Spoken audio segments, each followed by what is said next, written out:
national accède à une majorité importante, voire une majorité relative le 7 juillet, il n'y a pas de doute qu'un certain nombre de forces d'extrême gauche souhaiteront, vous l'avez dit, mais provoquer des violences extrêmement graves dans tout le pays, parce que leur stratégie n'est pas une stratégie de respect de la démocratie, c'est une stratégie de chaos, et là ils ont un adversaire qui est leur adversaire historique, selon eux l'extrême droite, donc ça fait partie de leur stratégie politique. Et le risque complémentaire, mais qui est déjà illustré par ce qui nous est dit de Lyon, au passage, le maire écologiste, non pas le maire LR du 2e arrondissement qu'on a vu là, mais le maire de la ville de Lyon, qui est un écologiste, qui appartient à cette branche des écologistes, qui ne veut pas de police municipale, ou qui ne veut pas de police municipale armée, ou comme son collègue de Grenoble, quand il est arrivé aux affaires, a fait démonter toutes les caméras ou une grande partie de vidéoprotection.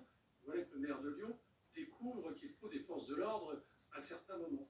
Mais oui, je crois que le risque est très important et qu'il y a à un moment donné une conjonction entre des militants radicaux, ultra-violents d'extrême gauche qui ont des visées politiques et des délinquants, des casseurs d'habitude qui viendront piller, saccager.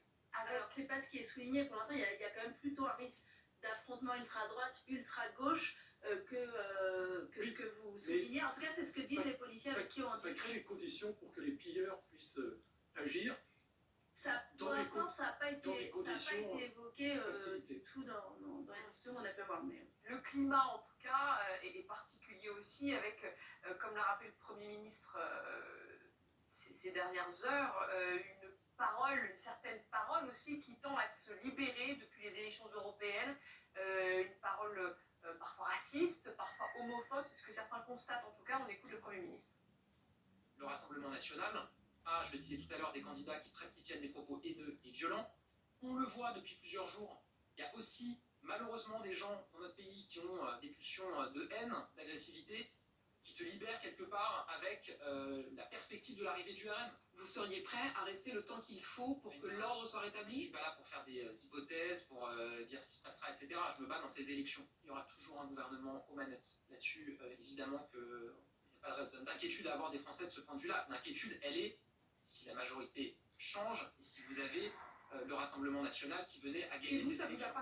C'est aussi une crainte et ça peut exacerber les tensions. Mais on le note depuis maintenant, si ce n'est des années ou moins des mois, ce qu'on appelle l'ensauvagement de la société, le fait que la société est de plus en plus violente, qu'il y ait de moins en moins de régulation, qu'il y ait de plus en plus d'agressions verbales, d'agressions physiques dans les transports en commun, entre automobilistes, entre voisins.